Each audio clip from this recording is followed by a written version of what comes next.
Bonjour à tous, ravi de vous retrouver. La vie de conseiller en gestion de patrimoine a bien changé depuis quelques années. La pile de la paperasse s'est considérablement étoffée avec, pour ricochet, moins de temps disponible pour s'occuper des clients. Alors aujourd'hui, on va chercher des solutions pour optimiser tout ça et améliorer son efficacité commerciale. Au sommaire de cette émission spéciale, c'est l'une des femmes qui compte sur la place. Elle fut la première à intervenir dans une rubrique qui s'appelait alors Un homme dans l'actu. Elle est aujourd'hui la femme dans l'actu. C'est Rachel de Valicourt, directrice générale de Primonial Ingénierie et Développement. Ensuite, on aura une table ronde pour parler des services de l'Office by Primonial avec son directeur commercial Nicolas Soufflet, mais également Émilie Giroux-Levin, directrice du développement des outils et des services, avec également Martin Alix, directeur du développement produit, et Gianni Romeo, qui est directeur juridique et réglementaire.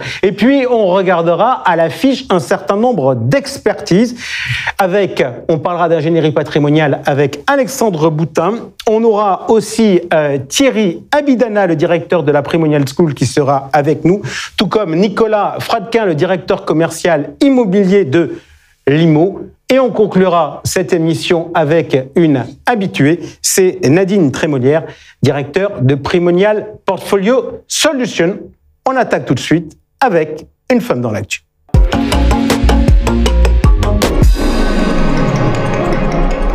Une femme dans l'actu, elle est de retour avec nous dans Et plus encore, Rachel de Valicourt, directrice générale de Primonial Ingénierie et Développement. Bonjour. Bonjour Jean-François. Ravi de vous retrouver. On s'était vu il y a à peu près 2-3 ans dans cette émission. Primonial Ingénierie et Développement. Quelle est la place de cette entité dans, si vous me permettez l'expression, l'écosystème Primonial ? Alors l'écosystème Primonial, vous savez que c'est organisé en 3 grands pôles. Le pôle immobilier, asset management immobilier, qui est Primonial REIM France et ses filiales européennes. L'asset management financier, c'est la financière de l'échiquier. Et Primonial Ingénierie et Distribution, c'est la distribution et le conseil que j'ai la chance de diriger au sein du groupe. Alors comment s'est passée l'année 2022 maintenant que les comptes sont terminés ? L'année 2022, Primonial a bien résisté. On reparle pas du contexte qu'on connaît, géopolitique, sanitaire et maintenant social. Donc là, les épargnants sont quand même posé beaucoup de questions. Et je dois dire que dans l'écosystème, vous en parlez tout à l'heure, dans lequel on interagit, c'est vrai que c'est pas toujours évident que nos partenaires et nos clients prennent des décisions. Donc on a fait beaucoup de pédagogie sur le terrain, beaucoup de rendez-vous, beaucoup d'explications, des solutions en place. Et comme nos confrères, je pense, on a été très présents pour maximiser la pédagogie, encore une fois, pour nos clients. Alors, vous avez utilisé le mot distribution, ce qui peut être un périmètre relativement large. J'ai regardé le vocabulaire que vous avez utilisé. Vous m'avez parlé de partenaires et de clients. La distribution, en pratique, chez vous, c'est quoi ? Ces 2 pôles, la distribution intermédiaire et directe. Vous savez que chez Primonial, on a la chance d'avoir historiquement un réseau de conseils en gestion de patrimoine salarié. Et puis la distribution intermédiaire qu'on connaît bien via Primonial Partenaires. Donc ça, c'est les 2 pôles sur lesquels on interagit, soit effectivement avec des partenaires CGPI, soit avec des clients. La distribution, c'est que du produit ou c'est autre chose ? Non, c'est du service aussi. Vous savez que l'Office by Primonial, sous cette forme depuis 2015, apporte énormément de services à nos partenaires CGPI. Ça permet effectivement de conforter toute l'activité dans un cadre réglementaire qui est de plus en plus contraint et de permettre de se consacrer au métier qu'on a choisi, c'est-à-dire de s'adresser à un client et de construire avec lui son patrimoine. Alors, dans quelques instants, je vais avoir le plaisir d'accueillir sur ce plateau les équipes de l'Office by Primonial et d'autres expertises aussi ensuite. Ma question, c'est, on va parler avec eux de ce que Primonial apporte au CGP. Vous qui êtes à la tête de cette entité, moi j'ai envie de vous poser la question inverse.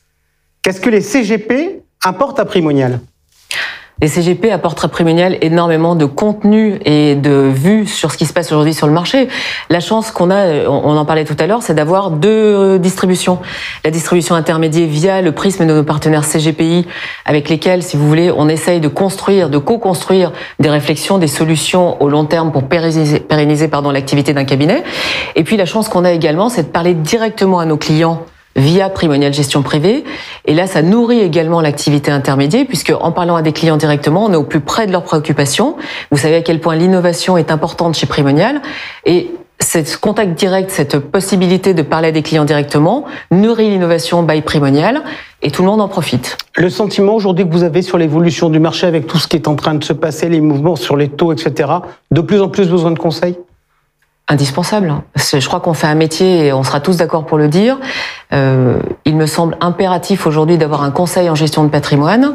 D'abord, on sait très généralement que le conseil arrive aussi au fur et à mesure des générations. Le conseil en gestion de patrimoine suit généralement la famille, il suit l'évolution de votre patrimoine et de vos objectifs dans le temps. Et puis aujourd'hui, il est doté de qualités solides. C'est un métier qui est pas réglementé, mais régulé par plusieurs autorités de tutelle, deux principales, la CPR et l'AMF. Donc on est sur un métier extrêmement encadré.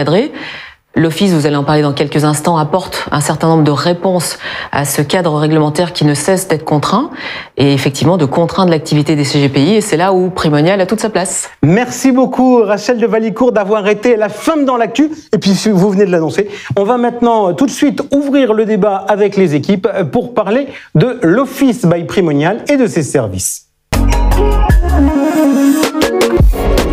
Allez, ils sont là comme promis pour parler de l'offre de services de l'Office by Primonial. Qui sont-ils? Émilie Giroux-Levin, directrice du développement des outils et des services de Primonial Ingénierie et Développement. Nicolas Soufflet, directeur commercial de l'Office by Primonial. Avec nous également l'homme qui va nous passionner avec les sujets juridiques, et parce que c'est son sujet, le juridique et le réglementaire, c'est Gianni Romeo. Et avec nous également pour nous parler produits, Martin Alix. Nicolas, je commence de suite avec vous. On va un peu refaire l'histoire. Oui. La création de l'Office by Primonial, quand et surtout pourquoi? Pourquoi? Donc quand en 2015, donc création de l'Office pour répondre à deux problématiques. Un, la nécessité, et on l'a vu post-Covid, de digitaliser au maximum l'activité des partenaires CGP pour leur faciliter leur quotidien. Et deuxièmement, pour leur apporter aussi un accompagnement réglementaire qui est apparu à un moment où les règles, et Gianni pourra en parler plus longuement, mais les règles comme PRIIPs, TDA, etc. n'étaient pas encore entrées en vigueur. Et depuis, on a cette inflation réglementaire qui est apparue, on appelle ça le serpent réglementaire, qui est venu enlacer nos partenaires, pas forcément tendrement, mais qui est venu enlacer nos partenaires et les contraindre de plus en plus dans leur quotidien. Donc la nécessité, c'était les objectifs de l'Office, c'était de répondre à ce double moyen. Serpent, c'est mignon comme expression, c'est moins violent que terrorisme. Gianni Romeo, on parle de réglementaire. Quand on regarde l'empilement des textes, qu'est-ce qui, pour vous, comme ça, juste pour l'anecdote, a le plus pourri la vie des CGP? Oui, c'est effectivement, à mon avis, l'incompréhension de certains textes. C'est pourquoi ils sont arrivés et le pourquoi du comment. Et je pense que ça les a un petit peu insécurisés. Et ça explique aussi le rôle, l'essor de l'Office ces derniers temps, justement, concernant ce sujet. Émilie, je me tourne vers vous. Nicolas a utilisé un mot que j'ai bien entendu, digitalisation. Vous êtes en charge des outils et services chez Primonial Ingénierie et Développement. En pratique, qu'est-ce que vous me proposez dans les grandes lignes? Alors, on travaille sur des outils qui sont facilitateurs de l'activité des cabinets. On en a parlé, on va en reparler. Ils ont un certain nombre de contraintes. On est là pour les aider, pour leur faire gagner du temps, pour qu'ils soient encore plus efficaces dans leur activité au quotidien. Alors, il y a un outil historique que connaissent ceux qui travaillent déjà avec vous, c'est le cloud. Le cloud, ça fait quoi? Ça suit toute l'opération, tout le process de l'opération qu'on fait avec le client? Oui, tout à fait. Alors, le cloud, c'est un véritable tableau de bord digital de l'activité du cabinet. Alors, on va être très concret. Ça va de l'avant-vente à la vente jusqu'à la prévente, et de façon très concrète, lorsqu'il va vouloir retrouver des produits, faire une recherche produit, il va tout retrouver dans le cloud, il va pouvoir les comparer entre eux. Il a aussi accès à un outil qui est exclusif sur le marché qui s'appelle Mes préconisations, où il peut faire une préconisation non seulement conforme à la réglementation, mais aussi commerciale à son client en moins de 20 minutes. Tout ça en respectant les différentes contraintes. Ça, c'est l'avant-vente. Et puis ensuite, il va pouvoir utiliser nos outils de souscription, réaliser la souscription et suivre dans le cloud toute la vie de sa souscription en passant par le contrôle, les diligences qui ont été faites par nos équipes de middle office, le suivi qui est fait par l'équipe de back office et bien sûr, une fois que la vente est faite, aussi le suivi de ses commissions en temps réel. Gianni, je viens vers vous avec cette question dans les choses qu'on ne connaissait pas avant et qu'on doit connaître aujourd'hui, c'est la gouvernance produit. Les règles aujourd'hui, quand on est conseiller en gestion de patrimoine, on doit s'assurer de quoi? Alors, il faut savoir déjà que la gouvernance produit, ça s'inscrit dans un processus beaucoup plus large, qui est la sélection de fonds et de fournisseurs. Ce sont des obligations qu'on doit mettre en place avant même de proposer un produit à un client final, donc à un investisseur, j'entends. Donc, dans l'idée, cette gouvernance produit, pourquoi elle a été créée en 2018 2018 qui est l'année d'entrée en vigueur de cette gouvernance produit, aussi bien en assurance vie que sur la partie instruments financiers. Tout simplement parce que le législateur européen souhaitait s'assurer qu'il n'y avait pas de faille dans la commercialisation de ces produits. Il fallait protéger l'investisseur final. Et pour cette raison, on a demandé à ce que les fournisseurs et les distributeurs communiquent entre eux. Tout simplement. Donc, qu'est-ce que va faire le fournisseur? Eh bien, il va devoir communiquer une recette de fabrication de son produit. Il va dire, voilà, ce produit-là, il va être réservé à telle cible de clientèle. Si bien que le CGP, bien sûr, il va devoir prendre en compte cette recette, la prendre, l'expliquer à ses clients de façon à ce que lorsqu'il est commercialisé, eh bien, il y ait le moins de finalement dysfonctionnement possible. Ok, donc vendre le bon produit au bon client, sachant que le conseil, c'est la responsabilité du conseiller en gestion de patrimoine. Martin Alix, je me retourne vers vous. Vous êtes l'homme des produits. Alors, on va commencer à dire comment vous intégrez justement ces problématiques. Est-ce que vous me déchargez, à moi, conseiller en gestion de patrimoine, de cette problématique de gouvernance produit? Moi, je vais me charger pour notre partenaire de l'Office de récupérer l'ensemble des éléments, de les auditer, de les analyser et de m'assurer qu'on a bien l'ensemble des informations pour transmission à nos CGPI pour qu'après, eux, ils puissent répercuter l'information à leurs clients. Alors, en pratique, l'offre, elle repose, c'est du primonial only ou c'est du primonial et d'autres choses? Je dirais que c'est du primonial et autre chose. Ok, je vous challenge, si vous permettez. On va regarder ce que vous proposez effectivement en offre. Compte titre, combien de partenaires? 5. SCPI, combien de partenaires? 15. Assurance vie, combien de partenaires? 12. Aujourd'hui, on sait que le sujet majeur dans l'actualité aujourd'hui, c'est les problématiques de retraite. Donc, épargne retraite, PER? 15 PER. Épargne salariale? 1. Ok. La dernière fois qu'on s'était vu sur un plateau, c'était pour parler de Primo-Pacte. Quid de l'innovation aujourd'hui dans l'offre? Il y a également les produits qui sont créés par Primonial? Alors, comme tous les CGPI qui le souhaitent, effectivement, ils peuvent accéder à l'innovation de Primonial. Donc, ils retrouveront cette gamme Primonial. Mais la différence chez l'Office, c'est qu'on va les accompagner sur cette partie réglementaire qu'on évoquait avec Gianni, sur aussi l'ensemble des autres produits qui sont non primonialisés, je dirais. Ok.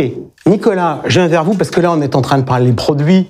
Donc, quand on est en train de parler produits, on est en train de se projeter sur le client. Mais bon, quand on est conseiller en gestion de patrimoine, on sait qu'il y a toute une partie qui est orientée client, puis il y a toute une partie qui concerne la vie du cabinet, la rémunération et des choses comme ça.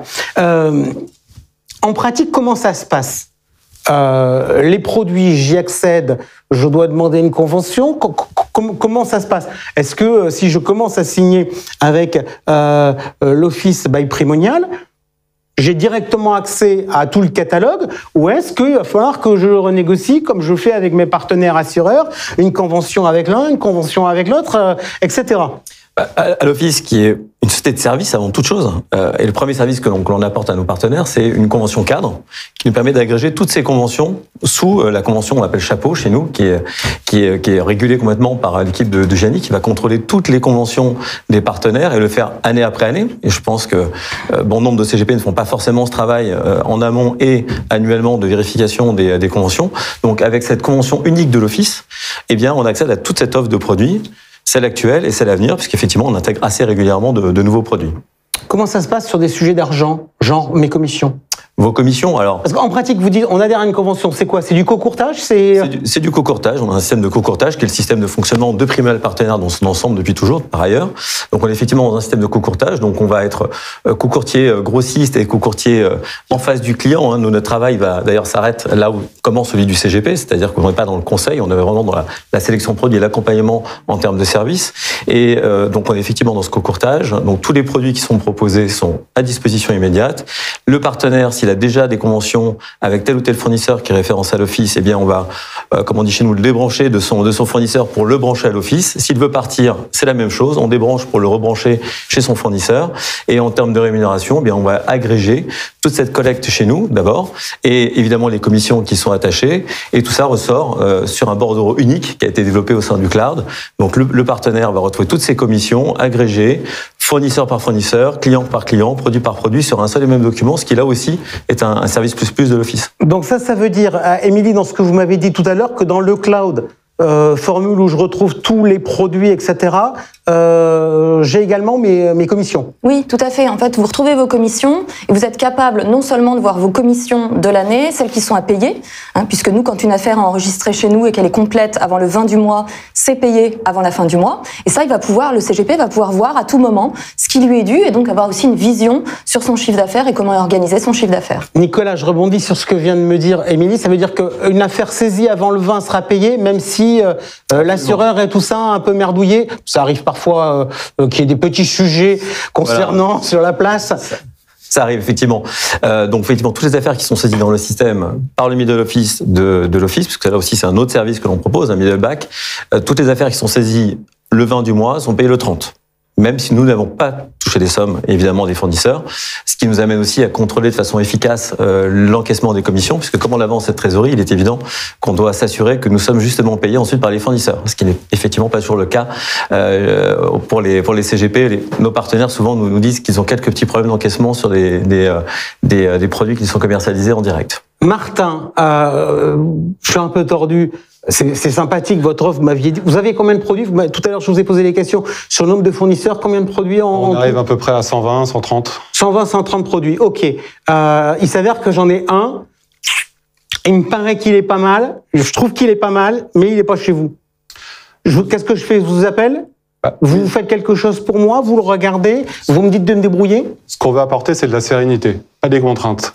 Donc ce qu'on va faire, on va discuter ensemble, vous allez nous envoyer les éléments, nous on va les regarder, soit on les prend et dans ce cas-là, on l'intègre dans la convention cadre auquel le CGPI fournit, comme l'évoquait tout à l'heure Nicolas, soit on ne le prend pas, on vous explique pourquoi nous, on n'est pas confortable avec les produits, et après vous avez cette liberté, vous, CGPI, de le faire. Gianni, je reviens vers vous. Sérénité, vient de dire Martin. Je dirais que s'il y a bien un secteur sur lequel les conseillers en gestion de patrimoine cherchent de la sérénité, c'est bien le vôtre. Autrement dit, la réglementation. Alors, déjà, en quoi vous pouvez m'aider? Je vais vous prendre un exemple tout bête. Vous me dites si vous faites ou si vous ne faites pas. Je viens de me prendre un contrôle ACPR. Vous pouvez m'aider ou pas? Je peux effectivement vous aider. Alors, oui, je peux vous aider. C'est le terme. Alors, il y a un travail collaboratif qui est mis en place avec chaque CGP partenaire, justement, de notre plateforme. Le problème, il est où? C'est que tout simplement, encore une fois, c'est un problème de terminologie. C'est-à-dire que le CGP partenaire, souvent, ne comprend pas où veut en venir le contrôleur, parce que lui-même n'a pas forcément toutes les clés de compréhension par rapport à tous les aspects réglementaires. Nous, on est là, on va faire le traducteur réglementaire, et en fait, finalement, on va le rassurer. Tout simplement, on joue un rôle de nourrice réglementaire de façon constante. C'est pour ça que notre porte est ouverte. Il nous appelle quand il veut. Alors, pas la nuit, on essaie d'éviter, mais autrement, voilà, on est toujours disponible. Alors, la nourrice réglementaire, je veux bien. Donc, ça veut dire quoi? Vous cherchez à me biberonner pour que j'arrive à m'en sortir. Vous me donnez de l'information à quel rythme?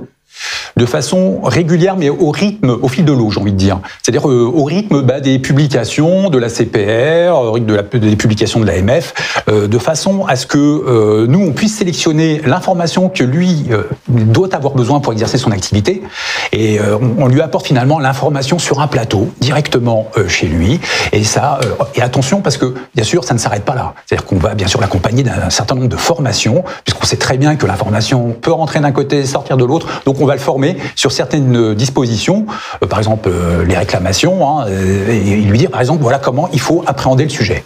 Ok, puisque vous me dites ça, les réclamations, l'autorégulation, vous m'avez remonté les bretelles en me disant mon petit gars, il faut quand même que tu penses à adhérer à une association parce que sinon tu n'auras pas ton ORIAS cette année. Exactement, c'est ce qu'on a effectué justement fin de l'année dernière. On a rappelé à tout le monde l'obligation d'adhérer à une association professionnelle, et surtout on leur a demandé de le faire le plus tôt possible parce qu'on savait que aussi l'ORIAS changeait de CRM et qu'il risquait aussi d'avoir des problèmes de manipulation de l'outil. Ok, je reste avec vous sur les sujets réglementaires. L'un des grands changements, on en parlait la semaine dernière dans l'émission traditionnelle et plus encore, c'est les préférences ESG des clients. Mm-hmm. La règle aujourd'hui, c'est quoi? Alors, la règle.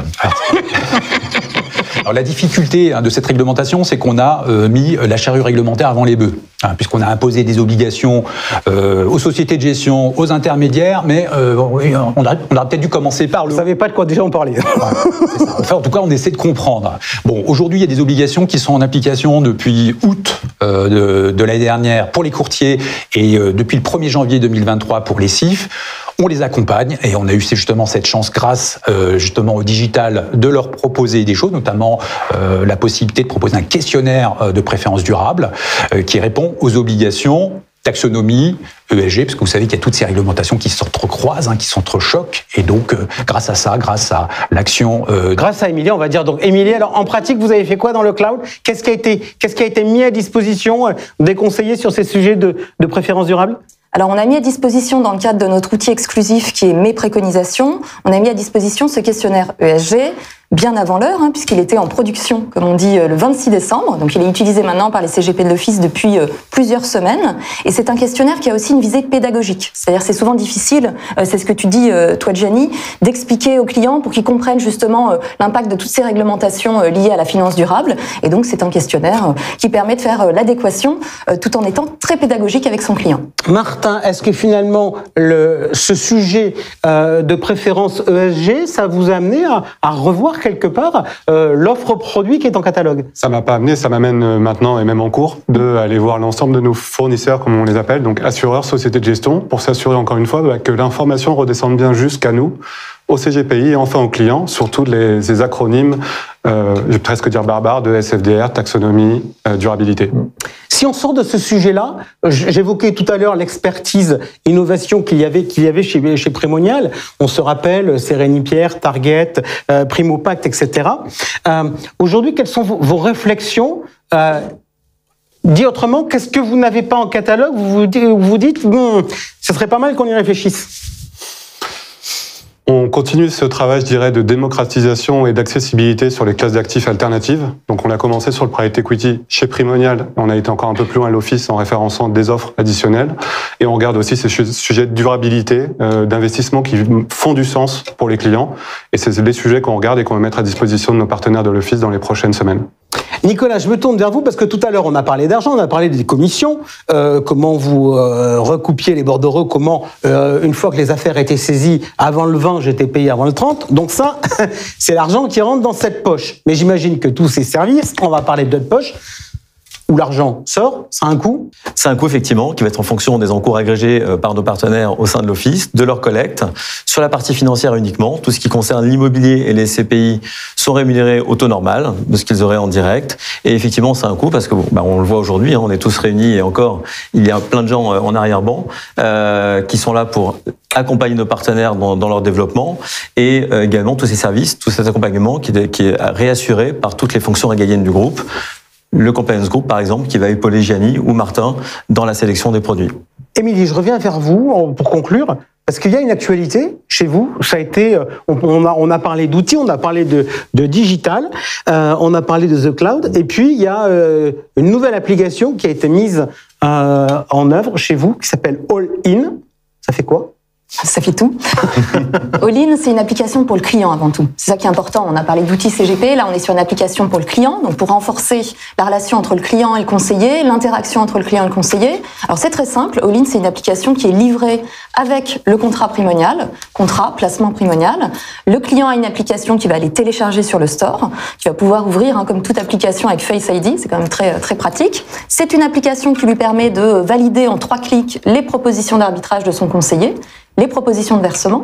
En termes d'interaction, on va au ça va vite.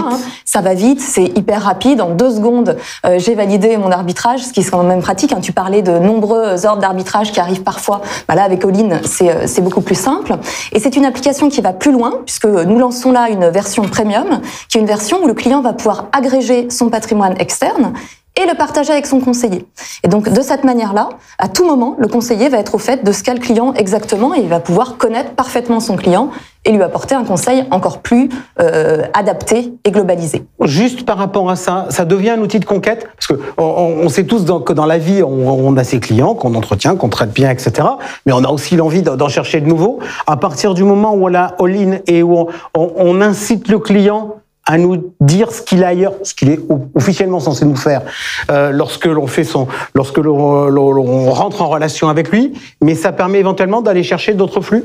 Ça permet d'aller chercher d'autres flux parce que comme tout ce qui va remonter dans l'application va être analysé de manière très précise, on va savoir exactement comment le client est investi sur la partie géographique, sectorielle, quel est le niveau de risque de ses placements, même de ses placements externes. Et donc, vous, comme vous êtes le conseiller de votre client, à tout moment, vous allez pouvoir lui dire, par rapport à votre profil de risque, par rapport à vos préférences que vous avez manifestées, ça n'est pas en ordre, ça ne convient pas. Et donc, je vais pouvoir vous proposer de vous accompagner, de mieux vous accompagner parce que je vous connais mieux. Nicolas Soufflet, un mot de conclusion. Qu'est-ce qui vous différencie des autres acteurs qu'on qualifie souvent sous le terme de groupement? Donc clairement, on n'est pas un groupement, on est vraiment une société de service. Ça, c'est vraiment la chose qu'il faut retenir. On est une société de service. Il y a effectivement des groupements et on peut apparaître comme un groupement. Mais les groupements, c'est quoi? C'est des gens qui vont se réunir sous différentes formes et tant mieux qu'il y ait ce mouvement qui soit en place depuis quelques années d'ailleurs.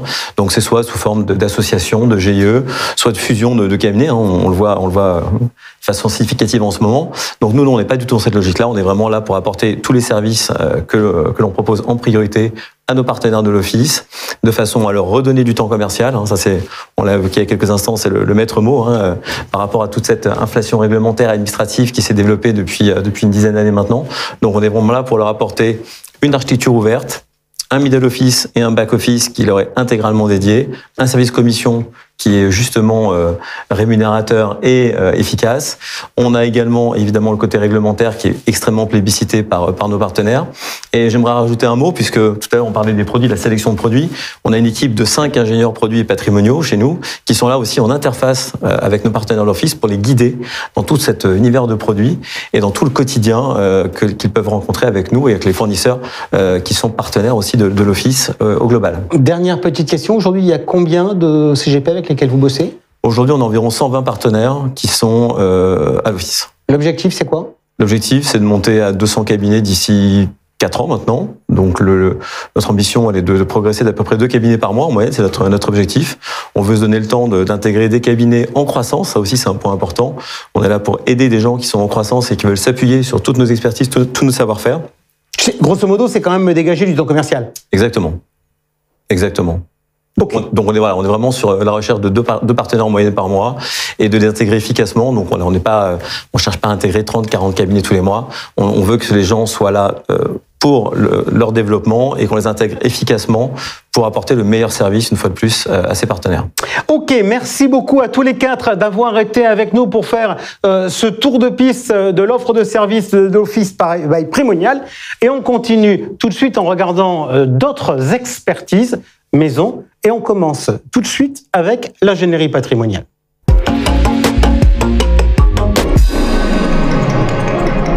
À l'affiche, l'ingénierie patrimoniale. Et avec nous, Alexandre Boutin, directeur de l'ingénierie patrimoniale de Primonial Ingénierie et Développement. Alexandre, c'est quoi votre job? Mon job, avec mon équipe, composée de 10 personnes, c'est d'accompagner les conseillers en gestion de patrimoine et leurs clients sur tout le spectre, on va dire, juridique, fiscal, patrimonial, civil, au sens large du terme. Est-ce que l'ingénierie patrimoniale, ça rapporte plus que le côté financier? C'est une bonne question. En tout cas, dans le cadre de l'ingénierie patrimoniale et des stratégies qu'on est amené à mettre en place, disons qu'on est en capacité à chiffrer un résultat et à le matérialiser rapidement. Si je prends une option fiscale plutôt qu'une autre, eh bien finalement le gain fiscal on le matérialise rapidement. Quand je suis sur une stratégie de transmission et d'anticipation de la transmission, on arrive à matérialiser des gains, ce qui n'est pas toujours le cas sur les actifs financiers. Donc autrement dit, entre guillemets, il y a moins d'aléas dans le résultat final. Est-ce que du coup, parce qu'on dit souvent quand on est conseiller en gestion de patrimoine qu'on va faire des allocations d'actifs, etc., ce qui est très utile. Mais est-ce que l'ingénierie patrimoniale, ce petit côté un peu sioux, est-ce que c'est un moyen de conquête pour les CGP parce que ça correspond à une attente des clients?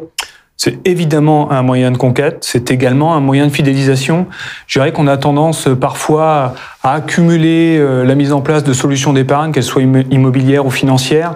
Le fait de faire un état des lieux et de visualiser finalement quelles grandes classes d'actifs sont représentées dans un patrimoine, quelles orientations on a pris, quelles sont les conséquences d'un point de vue successoral, quelles sont les conséquences d'un point de vue budgétaire, est-ce qu'il y a des modifications, des arbitrages à réaliser. Tout ça, on peut le faire qu'avec un prisme global, et l'ingénierie patrimoniale accompagne les CGP sur ce métier. Alors, l'ingénierie patrimoniale accompagne les CGP sur ce métier. En pratique, vous fonctionnez comment? Je suis CGP. Comment vous pouvez m'aider? On a 3 grandes missions chez Primonial à l'ingénierie patrimoniale. C'est tout ce qui est réponse, la hotline patrimoniale. Donc, SVP, j'ai un client, une problématique particulière, ouais. Je la traite pas tous les jours. Filez-moi un coup de main. Comment ça fonctionne, quel est le traitement fiscal, civil, quelles sont les conséquences, quelles questions il faut poser. On fait aussi du coaching, c'est-à-dire préparation au rendez-vous, pré-rendez-vous, post-rendez-vous. Tout ça, ça relève de la hotline. C'est aussi des questions techniques très ponctuelles auxquelles il faut répondre ou des questions un peu plus larges. Et puis, il y a toute la problématique liée à des cas clients en particulier. Voilà. Première mission. Deuxième mission. Deuxième mission, c'est la réalisation d'études ou de notes patrimoniales pour le compte du client final à travers son CGP. Donc ça, la différence entre la note et l'étude, la note c'est un peu plus concis, précis que l'étude patrimoniale qui est très transversale et qui aborde la situation familiale, conjugale, le cadre professionnel, l'analyse de sa situation d'un point de vue successoral, budgétaire, donc c'est très transverse et à partir de moyens, d'objectifs et d'horizons de temps et de profils d'investisseurs, on établit une stratégie pour arriver tout simplement à atteindre les objectifs définis par le client. Ça, c'est l'outil de conquête. C'est genre, j'ai vu un client, je l'ai bien senti, etc. Je peux lui proposer ce service-là pour derrière qui montre que j'ai du répondant et pour pouvoir derrière le travailler. Conquête et fidélisation. Parfois, dans le cadre de la fidélisation, on a accompagné un client, on a mis en place plusieurs solutions d'épargne par opportunité. Puis à un moment donné, on est obligé de faire un petit pas en arrière et puis regarder ce qu'on a fait de manière très transversale et plus globale pour reprendre un peu de hauteur et mettre en place peut-être d'autres solutions plus pertinentes. Donc deuxième solution, deuxième approche, ces bilans personnalisés, d'autres services? Services qui sont liés, on va dire, à la formation ou à l'accompagnement, au maintien en compétences, donc que ce soit de la formation présentielle, que ce soit de la newsletter, que ce soit de l'information via des vidéos. L'idée, c'est de garder cette compétence ou de faire monter en compétence à travers l'ingénierie patrimoniale et les services qu'on propose. On en parlait la semaine dernière dans l'émission et plus encore dans le journal décalé de Georges Delataille. Il y a tout ce débat autour des rétros qui est en train de remonter au niveau européen. Est-ce que le fait, quand on est CGP, de faire plus d'ingénierie patrimoniale permet de faire un peu riper son modèle en se disant que finalement, sur l'ingénierie patrimoniale, le client accepte plus facilement de payer des honoraires? En tout cas, c'est soit un moyen de consolider son modèle ou de changer un peu la trajectoire de son modèle en amenant un univers différent avec un conseil. Parce que je pars du principe où on peut faire du conseil sans mettre en place des solutions d'épargne financière ou immobilière, mais on peut pas faire l'inverse. C'est-à-dire qu'on peut pas mettre en place des solutions d'épargne financière ou immobilière sans faire le conseil. Donc l'un va avec l'autre et aujourd'hui c'est de plus en plus difficile de le dissocier. Il y a de cela quelques instants, vous me parliez de formation. On va en parler dans quelques minutes. Je voudrais juste que vous fassiez une fonction d'éveil. Donnez-moi un montage d'ingénierie patrimoniale où vous vous dites les CGP utilisent insuffisamment. S'il y a un montage aujourd'hui qui est tendance, je ne sais pas s'il est pas assez utilisé ou trop utilisé, en tout cas qu'il faut maîtriser, c'est quand on est face à un chef d'entreprise, toutes ces notions de holding sont extrêmement importantes, elles sont très prisées par les conseils en général, et ne pas avoir les ressorts pour comprendre les mécanismes qui sont liés à l'utilisation d'une holding, ça manque nécessairement dans l'appréhension de la situation du chef d'entreprise. Merci beaucoup Alexandre Boutin d'avoir été avec nous, et comme je viens de le dire à l'instant, on parle tout de suite de formation.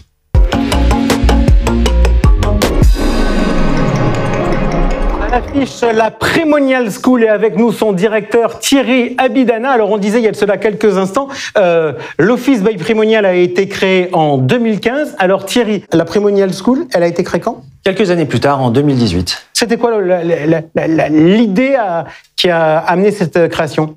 En fait, on est parti de notre expertise chez Primonial et on s'est rendu compte qu'il y avait beaucoup d'offres de formation techniques, réglementaires, mais que l'offre relation client n'existait pas. En tout cas, dans le métier de la gestion de patrimoine, et on s'est dit comment associer notre expertise, notre expérience et cette technicité pour en faire finalement une école qui permette au CGP de bénéficier, de partager de l'expérience commerciale dans un but d'optimisation de la relation client. D'accord. Donc ça veut dire qu'on n'est pas forcément dans des formations validantes. On est plus dans des formations qui peuvent potentiellement avoir pour intérêt de faire plus de business? Alors, le cœur de notre job, c'est de créer de la valeur. Créer de la valeur pour le CGP, avec par conséquence de la valeur créée chez le client. En revanche, bien évidemment, la formation était appréhendée par les CGP principalement sous l'aspect obligation réglementaire. Donc, il est évident qu'on a de nombreuses formations qui sont également validantes. Alors, dites-moi, derrière les mots, des exemples. Quelles ont été, par exemple, l'an dernier, les formations les plus demandées? Alors, les formations qu'on appelle nos deux blockbusters l'an passé, la première avec plus de 130 participants sur une quinzaine de sessions, parce qu'on fait des sessions avec peu de gens, c'est-à-dire entre 6 et 10 personnes maximum, c'est la prise de recommandation. Et quand on sait que l'élément essentiel du développement d'un cabinet, c'est de créer du nouveau contact. Vous imaginez bien pourquoi elle a fonctionné. La deuxième, elle est assise sur un produit à forte valeur ajoutée pour le client, à forte tendance, c'est les SCPI. On a donc fait une formation comment optimiser pour n'importe quel type de clientèle sa SCPI, et ça a été accéléré en fin d'année du fait de l'augmentation des taux, parce que quand il y avait un spread entre les rendements des SCPI et les taux d'emprunt, c'était facile à vendre, on va dire, c'était un peu plus compliqué avec le rapprochement des taux. Ok, vous me parliez de session. Question pratique, comment ça se passe? On va à l'école à Paris dans le 8e arrondissement ou ça fonctionne différemment? Alors, on vient souvent à l'école à Paris, mais l'enjeu, c'est toujours de répondre aux besoins. Donc, si demain, on a des cabinets qui sont à Toulouse et qui décident de bénéficier de notre formation sur n'importe quel thème, on est en capacité d'aller à Toulouse faire une formation. Encore une fois, l'enjeu, c'est d'avoir des groupes de 6 à 10 personnes pour que ce soit participatif. Maintenant, le programme qu'on va présenter d'ici très peu de temps, il y aura 7 sessions, elles sont présentées, elles seront faites sur Paris. Ok, un peu de visio quand même ou pas? Est-ce que le Covid a changé les méthodes de travail? Alors, le Covid nous a permis d'accélérer notre présence, déjà au niveau de la school auprès des CGPI. On avait fait plein d'offres, notamment à l'Office, bien évidemment, aux partenaires de l'Office. Et du coup, on fait de plus en plus de webinaires tous les ans. Par exemple, pareil, d'ici quelques semaines, on va lancer 4 webinaires à connotation fiscale juste avant la période de déclaration. Donc ça, c'est la première chose. Et la deuxième chose, c'est que ça nous a fait créer des programmes de e-learning. Parfait. SCPI, recommandations, plutôt orientées directement CGP. Vous avez des choses pour les gens qui bossent avec moi? Alors, effectivement, si vous avez raison, notre cœur de métier, c'était le CGP, qui soit dirigeant, acteur de son métier, que ce soit des salariés, que ce soit des indépendants rapportés au cabinet. Ça, c'est vraiment notre focus numéro 1, mais on s'est rendu compte qu'il y avait des besoins connexes. Le premier besoin, c'est qu'en fait, on a une première interface qui est l'assistant commercial ou l'assistante commerciale. Et donc, du coup, on a développé un module de formation sur une journée pleine qui aborde plusieurs thèmes pour les assistants commerciaux. Alors ça, c'est quelque chose que vous avez développé récemment. Qu'est-ce que vous allez développer en 2023 ? Eh ben, en 2023, on va poursuivre notre développement de e-learning et surtout, on a lancé une nouvelle offre qui s'appelle le mentorat commercial parce qu'on s'est rendu compte, à force de rencontrer des partenaires de l'Office ou des CGP non partenaires de l'Office, en tout cas pas encore, on s'est rendu compte que souvent, quand le dirigeant était seul, il lui fallait un effet miroir et c'est au travers de ce mentorat commercial qu'on va l'aider à développer sa stratégie et donc à être encore plus profitable. Ok, donc en fait, je rebondis par rapport à ce que nous disait Nicolas Soufflet tout à l'heure. Il y a toujours cette dimension commerciale de recherche de croissance au niveau des conseillers en gestion de patrimoine et pas simplement l'application, je dirais, pardonnez-moi l'expression, bête et méchante d'une obligation réglementaire qui consiste à dire qu'on se forme pour respecter des obligations. Là, on a plutôt tendance, visiblement, à se former pour se développer. C'est bien l'enjeu, oui. Merci beaucoup, Thierry, d'avoir été avec nous. Puis vous nous parliez il y a de cela quelques instants d'immobilier sous forme de pierre-papier. On va continuer à regarder nos expertises en parlant immobilier, mais en direct.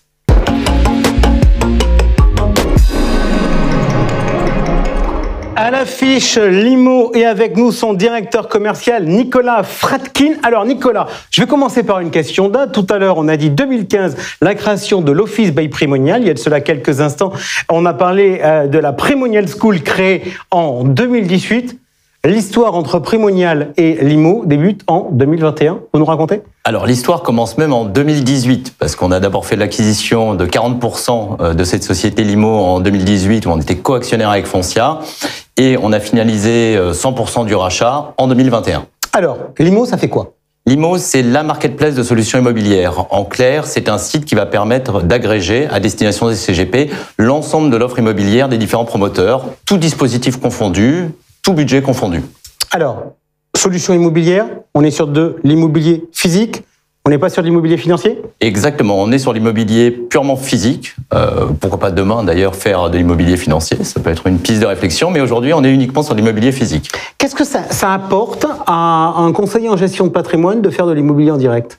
Alors, qu'est-ce que ça lui apporte ? De faire de l'immobilier en direct, c'est forcément difficile de parler de patrimoine sans parler d'immobilier. Donc il y a toujours un aspect immobilier qu'on doit avoir dans la conception du patrimoine de ses clients. Deuxio, c'est un formidable outil grâce à l'effet de levier du crédit. Bien qu'on soit sur des changements actuellement, notamment sur les taux de crédit, ça reste quand même l'un des seuls actifs sur lequel on peut aller créer de la valeur sans forcément avoir un capital de départ. Et deuxièmement, qu'est-ce que ça lui apporte de faire de l'immobilier en passant par Limo, et j'ai un peu devancé votre question, c'est d'avoir un site sur lequel l'ensemble de l'offre va être agrégé et de ne pas devoir aller chercher chez les différents intervenants le produit idéal. Alors, je vais vous challenger puisque on va parler de chiffres. Déjà, vos chiffres de 2022, ça s'est passé comment l'année dernière ? Alors, l'année 2022, elle a été relativement particulière parce qu'on a vécu 2 années en une seule. Il y a une première partie d'année qui a été relativement florissante pour l'immobilier parce qu'on était encore sur une politique de taux bas avec une inflation maintenue. On a une deuxième partie d'année, on va dire, qui commence réellement en septembre avec un changement de paradigme assez fort sur les taux, qui a un petit peu freiné l'accès à l'investissement locatif, notamment avec les sujets qu'on a tous vus cette année, des nouveaux mots qu'on a tous appris, le taux d'usure, qui a un petit peu justement freiné les ardeurs des investisseurs. Donc on fait une année somme toute correcte, mais qui a freiné en fin d'année. Question, vous me dites marketplace, moi je sais que ce mot est à la mode. Oui. En pratique, je posais tout à l'heure la question à Martin Alix de l'offre produit sur la partie financière. Aujourd'hui, vous avez combien de programmes disponibles ?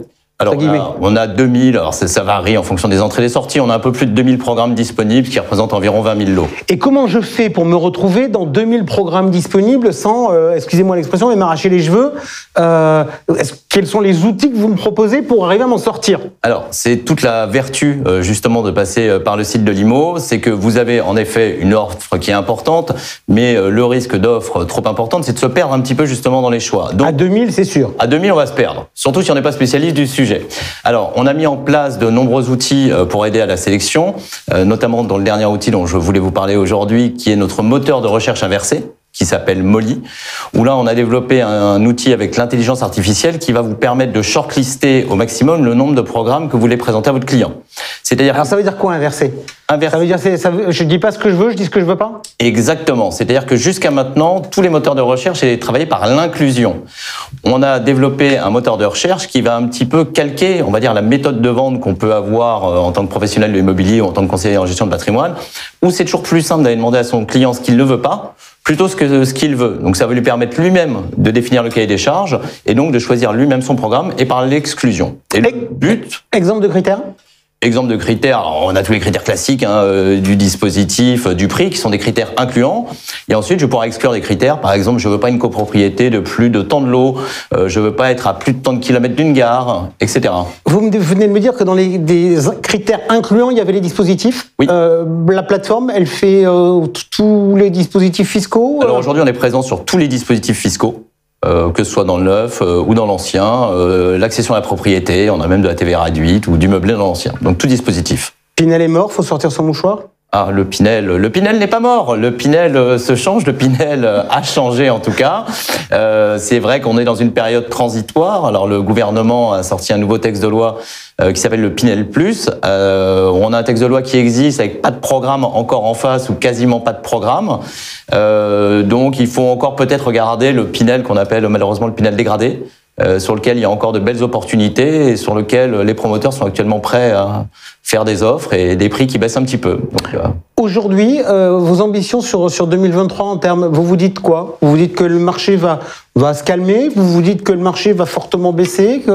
Quelle est votre perception aujourd'hui sur ce qui va se passer sur la promotion et ce que vous proposez en 2023? Alors, sur la promotion, mais alors là, il va falloir prendre le sens promotion au sens large. Je pense qu'on va se recentrer fortement sur le produit, que la vente purement fiscale, comme elle a eu lieu ces 10 dernières années, parce qu'on était dans cette politique de taux bas, est un petit peu terminée, et qu'on va se recentrer sur une approche qui est beaucoup plus sur le produit. On va aussi beaucoup plus travailler sur les autres dispositifs. C'est vrai que le Pinel, jusqu'à maintenant, ça représentait 75-77% du marché total de l'investissement. Demain, je pense que des produits comme le démembrement de propriété, qui sont un petit peu délaissés, sur lequel il y a de plus en plus d'acteurs et de plus en plus d'opportunités, le meublé dans l'ancien, l'immobilier restauré, vont prendre une place beaucoup plus importante. On a eu notamment un petit coup de pouce du gouvernement qui a doublé le plafond du déficit foncier. C'est déjà un signal qu'on va s'orienter probablement vers d'autres typologies de produits. Merci beaucoup Nicolas Fradkin d'avoir été avec nous et on termine cette émission en parlant allocation d'actifs avec une habitude.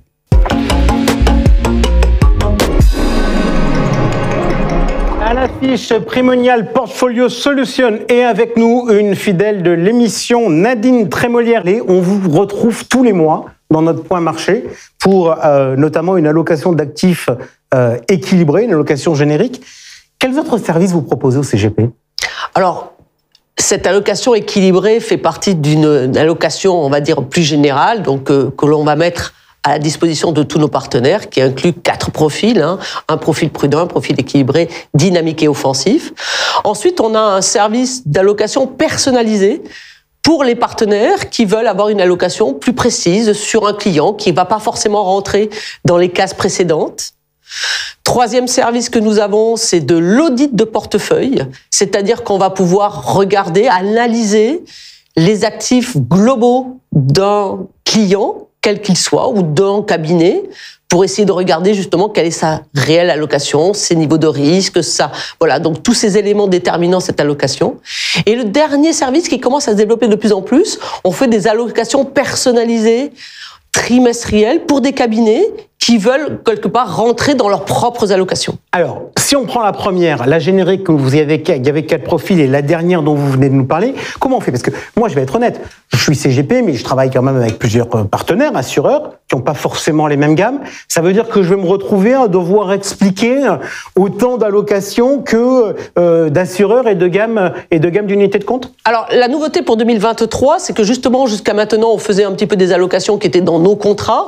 Maintenant, on a anonymisé la partie fonds en euros pour justement laisser le partenaire mettre n'importe quel fonds en euros. On a anonymisé la partie private equity parce que pareil, private equity, on s'aperçoit qu'on a de plus en plus des solutions qui commencent à se développer dans certains contrats d'assurance vie. Même chose sur l'immobilier. Et là, on est resté notre spécificité, c'est qu'effectivement, on va déterminer certains fonds.